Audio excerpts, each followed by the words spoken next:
Okay, so in this video, we're just going to cover a little bit of theory on pulse length bands and discrimination. Okay, this is stuff we covered in a lecture, but I'm just going to do a quick review of it. So the first thing we're going to do is we're going to compare pulse lengths.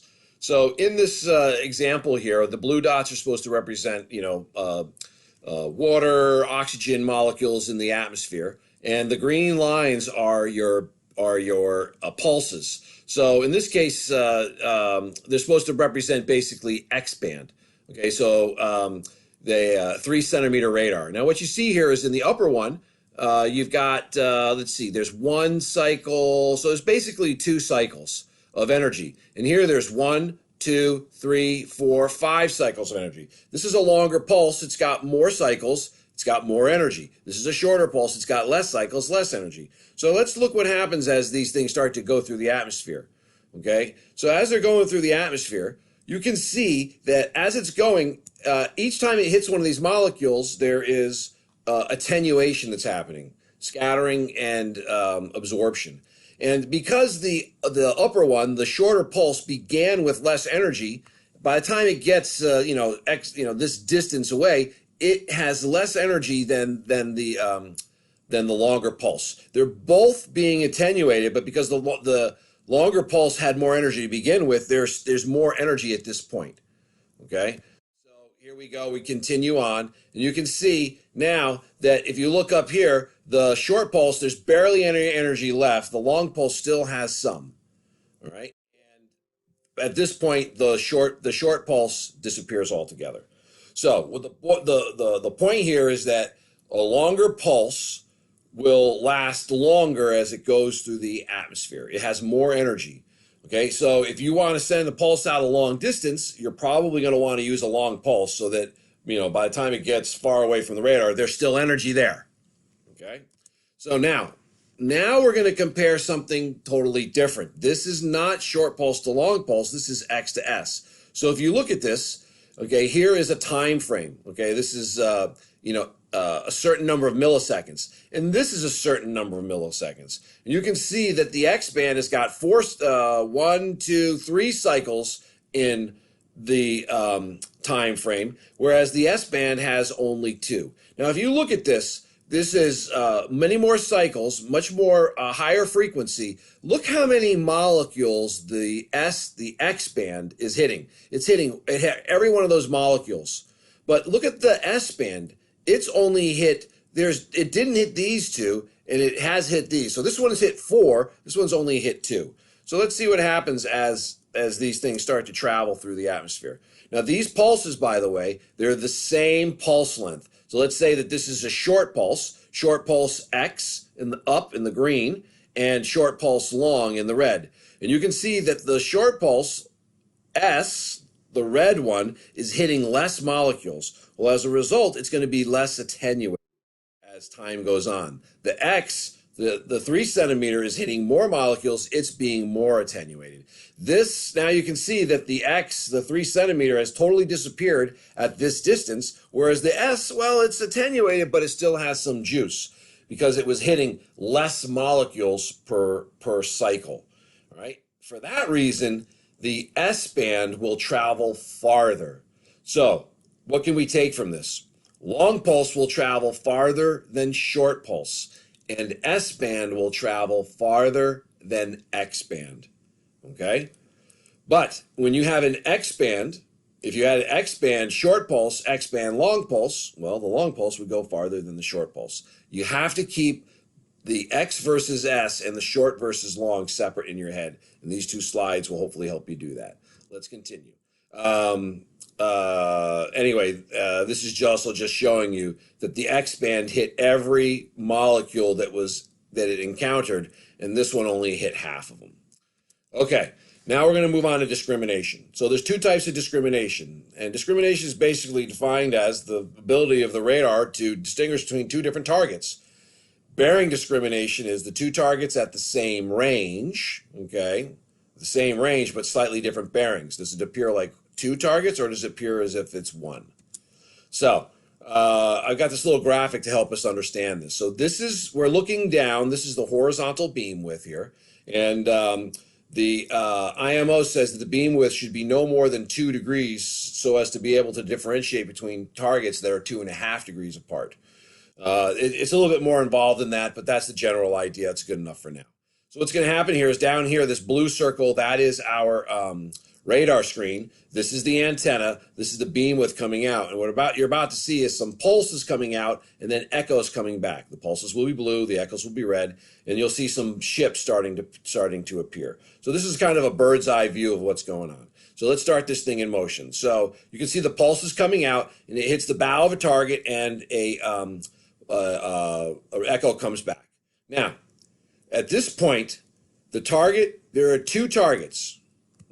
There are two targets here. Now, they are both within the width, the horizontal beam width. And as a result of that, the radar is not going to be able to distinguish between the two targets. Essentially, this is the leading edge of the pulse, okay, of the beam width. This is the trailing edge of the beam width. And in order for the targets to show up as 2, we'll see this in just a minute, the targets have to be separated by at least a beam width. So let's just continue on here and see.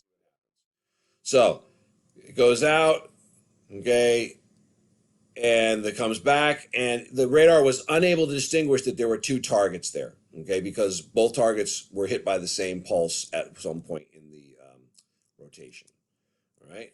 So for the radar to be able to discriminate the 2 targets at the same range but different bearings, they must be at least 1 beam width apart. The trailing edge of the beam must leave the first target before the leading edge hits the second. So the trailing edge has to leave the first before the leading edge hits the second. Let's take another look. So now this is 2 targets separated by a greater distance. So here you can see this is the leading edge of the beam. This is the trailing edge of the beam. So the leading edge is already on target 1, and there goes okay, so there's our reflection coming back, and we got to paint. Right now, you can see now that the targets are, that the first target is almost out of the beam, and the second target is just coming into the beam now. Now at this point, the first target is totally out. Those targets are separated by at least a beam width. So what do you think is going to happen here? When that hits, it's going to send back a pulse, and it's going to appear to be 2 different targets. Okay. So that's the whole thing about horizontal beam width, all right? That the targets have to be separated. If the targets are separated by 1 beam width, they'll show up as 2 targets. If they're less than 1 beam width apart, they'll show up as 1. Okay? Now, a little bit more about this, because X-band is better at discriminating, bearing discrimination, than S. And this is the reason why. Typical X-band antenna is about 5 feet long. A typical S-band antenna is about 12 feet long. Okay, so that's about 2.5 times longer. For the S-band to have the same bearing discrimination as X, it actually needs to be 3.3 times as long. So if the X is 5 feet, the S would need to be 3.3 times 5, or 16.5 feet. You're not going to find a 16.5 foot S-band antenna. And there's a few reasons for that. It becomes a little bit ungainly. Remember, these things have to be able to operate in 100 knots of wind, so it's 4 feet longer. That's going to be harder for the motor to keep going. You're going to need a stronger motor. It's going to be more expensive. And the fact of the matter is that every ship that's going to have an S-band on it is going to have an X-band on it as well. So you don't actually need to have as good bearing discrimination, because you use your bearing discrimination with the X. All right? So since the S-band is not a full 3.3 times as wide, the bearing discrimination is going to be less. Okay. Now, short pulse may have some secondary effect on beam width, but the major reason is the band, X band. Okay. And so here's just a little example. This is maybe a typical X band antenna and a typical S band antenna, and this is grossly exaggerated, but you can see, because of the physics of how things work, the S band is going to have a wider beam.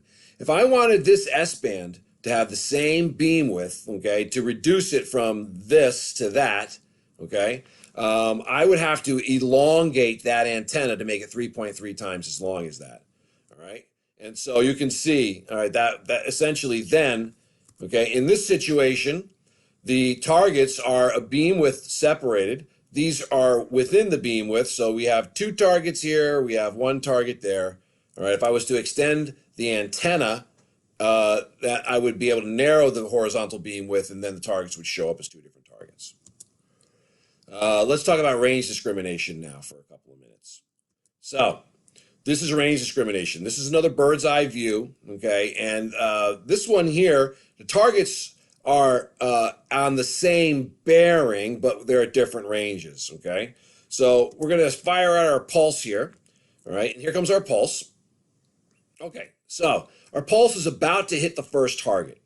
Now you can see that here's the pulse length, and it looks to me like the targets are separated by about a pulse length, all right? Now, the leading edge of the pulse has hit the target, and the echo has started to move.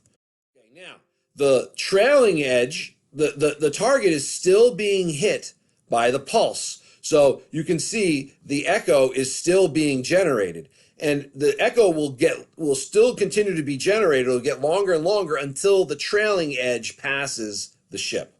So right here, the pulse has now stopped being generated. And the leading edge hit the second target, and this is the leading edge of the echo now. And you can see that they're actually separated. There's a gap between them. And as a result, we're going to have two different targets on our radar. Okay? But what happens if the targets are closer together? They're less than half a pulse length. So here comes our pulse. It's coming out. And it hits the first target, so we should start to see an echo start to come out. And here's our echo. And the echo will be generated. It will get longer and longer until the trailing edge passes by the boat. Okay, you can see the echo is still being generated, but over here, the leading edge has already hit the second target, and a pulse is coming out of that radar as well. Okay, here the trailing edge just passed this, but the leading edge hitting the second target created an echo, and now they're overlapped. So when this pulse gets back to the radar, it's going to look like one big target. Okay? So, if the targets are closer than half the pulse length, they'll appear as one target. Now, so what could I do? If I wanted to be able to discriminate between these two vessels, what would I have to do? Well, what if I shorten the pulse length? Okay, if I shorten the pulse length now, so in this situation, everything is the same as the last picture, except the pulse is shorter. So here we go. It's the leading edge of the pulse hits the first target, so I should start to generate an echo. But the echo is going to be very short. It's going to stop right there because the trailing edge is now past it. Okay, stop here. The leading edge hit this one, so now there's an echo being generated, and you can see there's a gap between them. And as a result, I'll see two different targets. So that is range discrimination, bearing discrimination, X-band versus S-band on attenuation, and short pulse versus long pulse on attenuation. I hope that's helpful for you. Okay? And that's all I want to say for now.